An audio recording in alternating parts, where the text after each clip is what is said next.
Hello everyone, Miss Ong here. In this video, you'll be learning about Singapore's 1959 elections.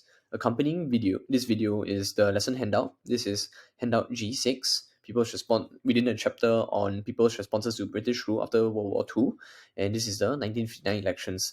There are several blanks that you guys need to fill in as we go along the video, so pause the video at the relevant stages to take notes. Okay, so let's jump into the lesson. What are the objectives for this lesson? You should be able to describe the political changes leading up to the 1959 elections. In particular, we want to be thinking about changes to the people who could vote in Singapore, and also what were the differences in the Legislative Assembly that happened between 1955 to 1959. And ultimately, you should be able to explain what contributed to the 1959 election results, in which the PAP came in victorious, and the SPA, or Labour Front, Singapore People's Alliance, came in with a very poor election showing.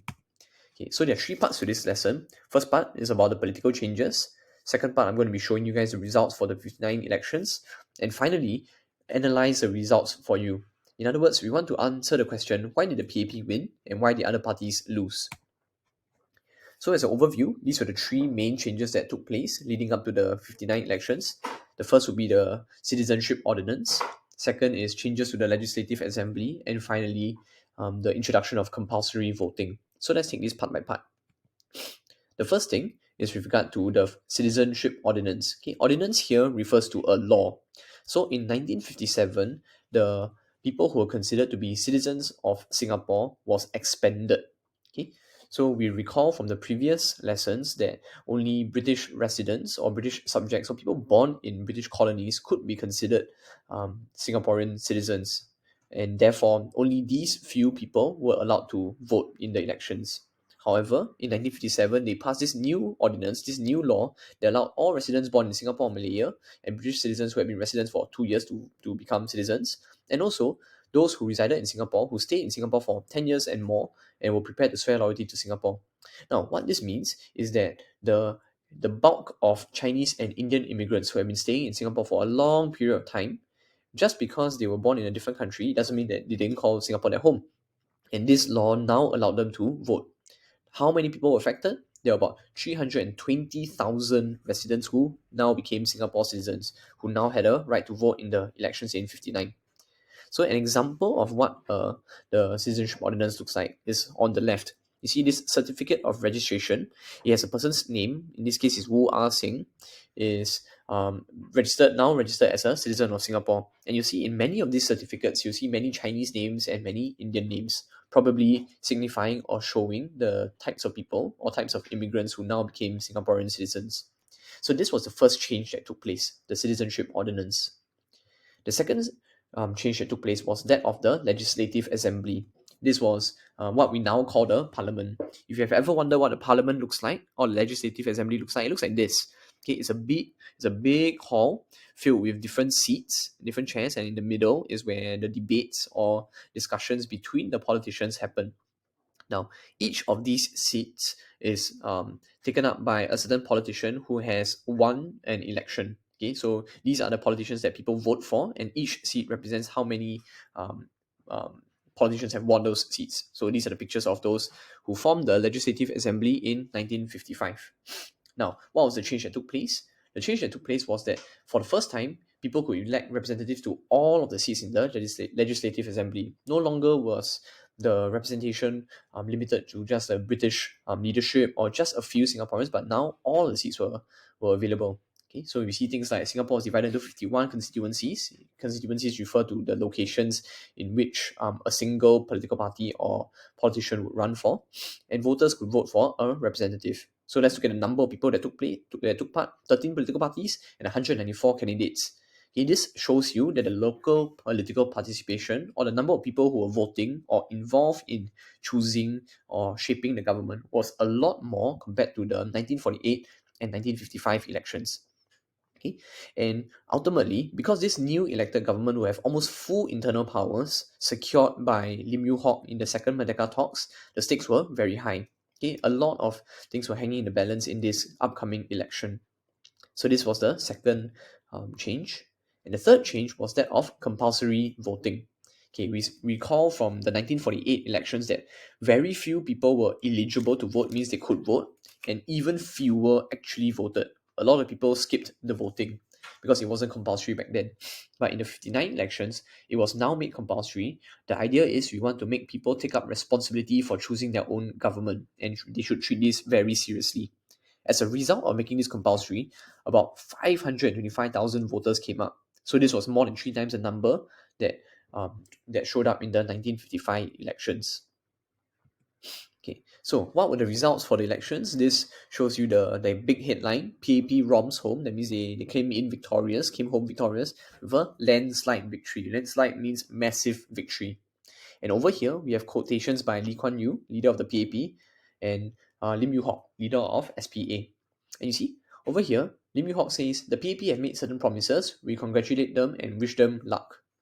The idea here, and back in this point of time, was that politicians didn't see themselves as fighting with each other. Rather, they were trying to think about doing the best for Singapore. And so they will treat each other with a certain amount of respect, certain amount of civility. Okay, so let's look at some of the notable details from the 1959 elections. Okay. So over here, these colors represent the different seats that were up for voting. So these blue ones obviously represent the PAP. Okay, so on and so forth. These are the different colors. You can see the political parties listed over here, the number of votes for them, and the number of seats they won. So the big ideas were PAP won a landslide victory.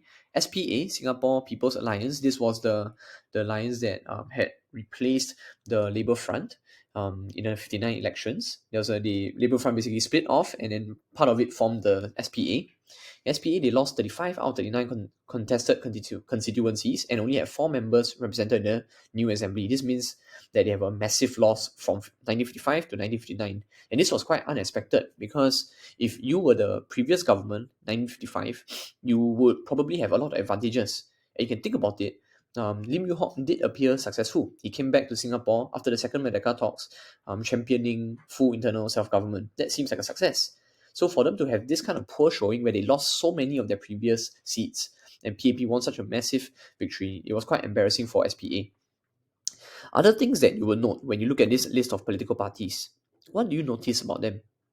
You'll notice things like the United Malays National Organization, the Malayan Chinese Association. Further down, you'll see things like Malaysian Islamic Party, okay, Malayan Indian Congress.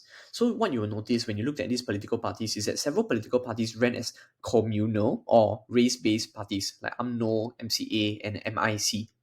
This point of time in Singapore's history and even Malaysia's history, there are many parties which are race-based versus like today. This video is now recorded in 2022. You won't see such parties existing in Singapore.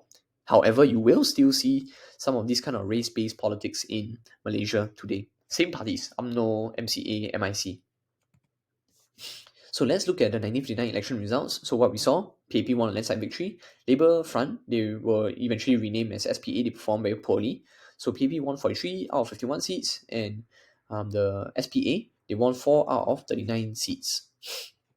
Now, here is the big question that we want to analyze. What contributed to the 1959 elections results? Okay, then there are always two parts to this question. For every situation when there's a winner, there's also a loser. Okay, so on the one hand, we can ask ourselves, why did the PAP win? In other words, what were the successes or what were the good ideas that PAP did that led it to gain the support of Singaporeans? But that's only one side of the equation. Just because PAP won doesn't mean that every other political party was lousy, right? So we have to analyze also, why did the other political parties lose? Political parties like the SPP, we saw them in 1948 elections, and the Labour Front or SPA in 1955. What did they do or not do that resulted in them losing or not having the support of Singaporeans? So when we think about the 1959 elections, we should always think, why did the PAP win? Why did other parties lose? And there are three big reasons. The first reason why the PAP won and other parties lost was the changes to the voters. Like what we mentioned earlier, the 1957 Citizenship Ordinance meant that there was a massive increase in new citizens who could vote compared to the previous elections. Okay? So we talked about the numbers earlier. Those will be specific details that you should recall in your essays. Now, these new citizens included a large proportion of the 220,000 foreign-born Chinese residents. So previously, none of these foreign-born Chinese immigrants and residents could vote, which means that even though they felt discriminated against by the British, they would not have been able to vote out the British in the elections. Okay. But now, because these guys are now considered Singaporeans and they could express their choice through voting, it meant that these voters, they have if they have anti-British sentiments, they will be able to vote out political parties like the SPP or SPA who appeared to be pro-British. Now, their vote actually counts. And political parties who ignore the Chinese vote, who only choose to focus on the English educated, they're going to be losing out because of the changes to the voters. The second reason has to do with what the PAP um, um, talked about in terms of their election message. So they had a very attractive message. And you can take a look, and these are just a summary of the main points of what PAP said that they will do for Singapore if they were elected. Firstly, they promised to guarantee independence through merger with Malaya. We haven't talked much about what happened between Singapore and Malaya after the Japanese occupation. This is a topic that we'll look at in closer detail after we talk about the 59 elections. Okay? But the first thing they promised was independence through merging with Malaya.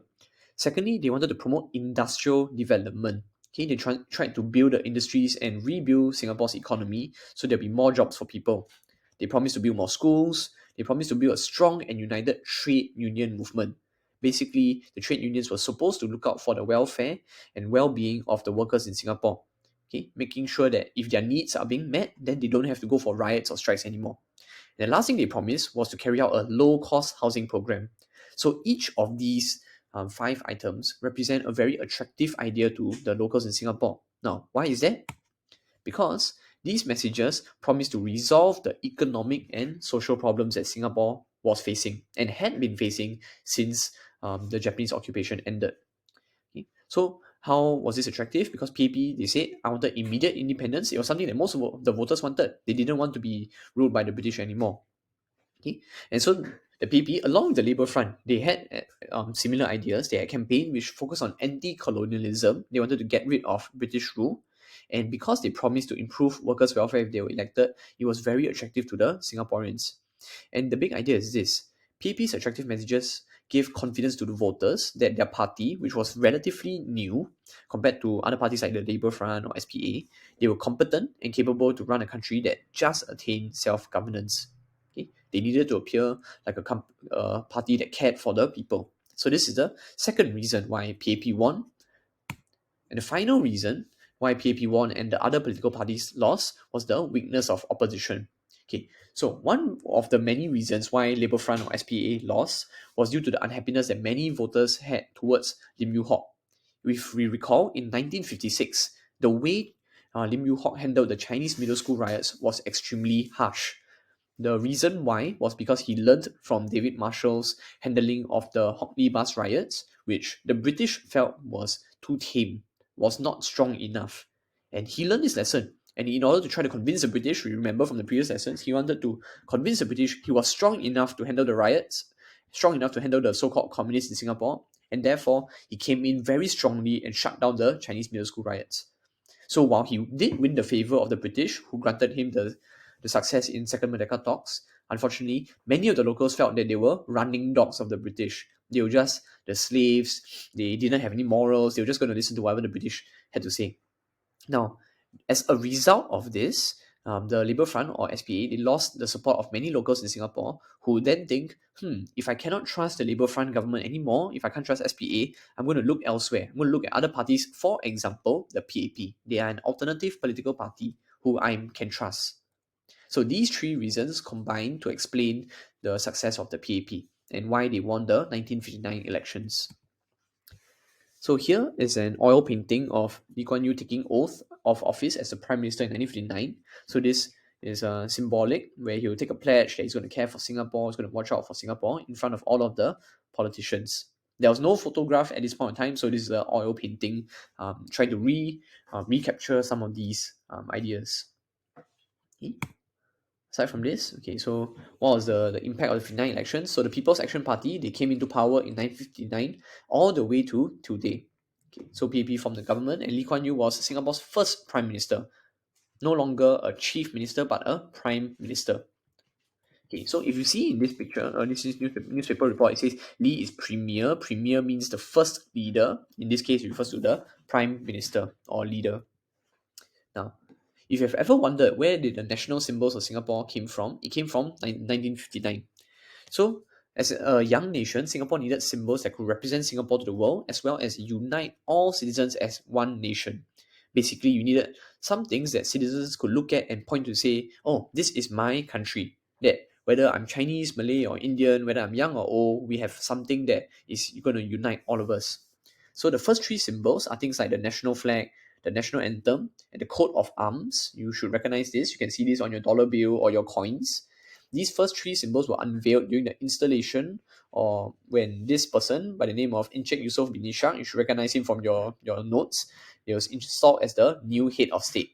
Okay, that means he's the symbolic leader of Singapore. Okay, so these three symbols were unveiled then. Okay, so that brings us to the end of the lesson on the 1959 elections. Thank you.